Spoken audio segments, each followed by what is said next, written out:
Mulher é presa com mais de 800 pedras de crack escondidas em boneco de pelúcia no Maranhão. A Polícia Civil prendeu em flagrante na manhã desta terça-feira, dia 13, uma mulher em posse de 880 pedras de crack em Pastos Bons, cidade localizada a 550 quilômetros de São Luís. A droga estava escondida em um boneco de pelúcia. A droga foi localizada durante uma investigação sobre uma ação criminosa que aconteceu na segunda-feira. Um homem efetuou vários disparos de arma de fogo em um bar da cidade. Os policiais perceberam uma movimentação estranha por parte da mulher que estava próxima ao local do crime. Ela chegou a tentar esconder uma mochila no banheiro, mas foi abordada pelos agentes. Após uma revista na mochila, os policiais encontraram as pedras de crack escondidas dentro de um boneco de pelúcia. A mulher foi presa em flagrante e foi autuada pelo crime de tráfico de drogas. Ela foi levada para a unidade prisional de São João dos Patos, onde fica à disposição da Justiça do Maranhão. Comissão de Ética aguarda a chegada de denúncias para investigar vereador suspeito de assédio sexual em São Luís. A Comissão de Ética da Câmara Municipal de São Luís pretende dar início às investigações de denúncias envolvendo o vereador Domingos Paz. 2 casos já foram formalizados à polícia, na Casa da Mulher Brasileira e na Delegacia da Criança e do Adolescente. Em uma das denúncias, Domingos Paz tentou marcar o encontro por meio de um aplicativo de mensagens com a ex-conselheira tutelar Gleice Salazar. A sugestão do vereador incluía um encontro fora do expediente de trabalho. A ex-conselheira, no entanto, recusou o convite, questionando também sobre o teor das mensagens enviadas. Domingos Paz chegou a apagar parte das mensagens que foram registradas na íntegra pela vítima. Em outra denúncia, o vereador, por meio de um aplicativo de mensagens, sugeriu a uma adolescente de 14 anos que ninguém poderia saber da conversa entre ambos. A mãe da adolescente, que acompanhou a troca de mensagens, disse que o vereador ofereceu dinheiro para sair com a filha. O presidente da Comissão de Ética da Câmara Municipal de São Luís, vereador Nato Júnior, explicou que o caso chegou ao seu conhecimento por meio da imprensa. Segundo Nato, um procedimento legal relacionado às denúncias precisa chegar à Casa Legislativa para ser instaurado. Mega Sena desta quarta-feira paga prêmio acumulado de 135 milhões. O concurso 2548 da Mega Sena, que será sorteado hoje, dia 14 à noite, em São Paulo, pagará o prêmio de 135 milhões a quem acertar as 6 dezenas. O sorteio será às 20 horas. O último concurso, realizado no sábado, dia 10, não teve ganhadores na faixa principal e o prêmio ficou acumulado. As apostas podem ser feitas até às 19 horas de hoje, horário de Brasília, em qualquer lotérica do país ou pela internet, no site da Caixa Econômica Federal. A aposta simples com 6 dezenas custa R$ 4,50. Quanto mais números marcar, maior o preço da aposta e maiores as chances de faturar o prêmio. Finalizada a votação para a eleição da cúpula do TCE do Maranhão. Foi finalizada na manhã desta terça-feira, dia 13, a votação para a eleição da cúpula do TCE, Tribunal de Contas do Estado do Maranhão, pelo biênio 2023-2024. O resultado, entretanto, só será divulgado nesta quarta-feira, dia 14, última sessão do ano. Controversa, a votação segue rito especial adotado pela Corte por decisão do colegiado. A excepcionalidade tem amparo no regimento interno e está sendo adotada em razão da estrutura do plenário no prédio do tribunal estar em reforma. Pela regra, o processo eleitoral teve início na segunda-feira, dia 12, com a entrega pessoal dos envelopes contendo as células de votação aos 7 integrantes da cúpula do TSE. Ainda conforme o rito, os envelopes contendo os votos dos conselheiros lacrados para não haver quebra de sigilo foram recolhidos por uma comissão formada pelas secretárias do Tribunal de Contas, Jaciana Dantas, Flávia Pinheiro e Rosilete Mendes, depositado nas urnas e entregue para a guarda na presidência da Corte.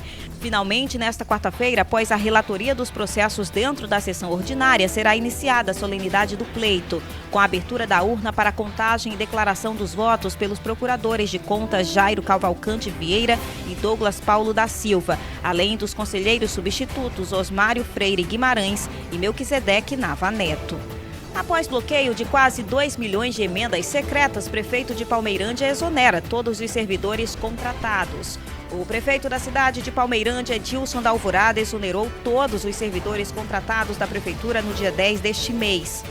A decisão foi publicada no Diário Oficial após o bloqueio de quase 2 milhões de reais de emendas secretas determinado pela Justiça Federal. Ao assinar o documento sobre exoneração, Edilson da Alvorada disse que a administração pública pode anular seus próprios atos quando eivados de vícios que os tornem ilegais, porque deles não originam direitos, ou revogá-los por motivos de conveniência ou oportunidade, e que há interesse público envolvido e necessidade de equilibrar as contas públicas para que assim se possa promover a execução dos serviços públicos de maneira uniforme. Pela lei, estão fora os servidores contratados que possuem funções de natureza essencial para o município e aqueles que estejam gestantes ou em gozo de licença maternidade, uma vez que possuem prerrogativa constitucional de estabilidade provisória. No entanto, de acordo com o decreto, findada a licença maternidade, fica a servidora automaticamente exonerada. O pedido do Ministério Público Federal à Justiça Federal do Maranhão determinou o bloqueio de quase 2 milhões das contas do Fundo de Saúde da cidade de Palmeirândia. O bloqueio é sobre as emendas parlamentares conhecidas como orçamento secreto. De acordo com a decisão, o Ministério Público Federal ajuizou tutela cautelar antecedente em face do município, pretendendo o bloqueio de R$ 1.720.282,55 do Fundo da Saúde, alegando que a cidade recebeu recursos oriundos de emendas parlamentares destinadas ao custeio geral do SUS municipal, para custeio dos serviços de assistência ambulatorial e hospitalar de média e alta complexidade. Segundo a denúncia, o órgão ministerial constatou que a Prefeitura registrou aumento desmensurado na produção ambulatorial de 2021, sendo essa 8 vezes superior à do ano de 2020, o que denota indícios de supernotificação na base de dados do SUS. Tribunal do Júri absolve culpado da morte de policial militar na cidade de Matinha. Um homem acusado da morte de um policial militar e de corrupção de menores foi submetido a julgamento pelo Conselho de Sentença inocentado dos crimes na sessão desta segunda-feira do Tribunal do Júri da Primeira Vara Criminal de São José de Ribamar.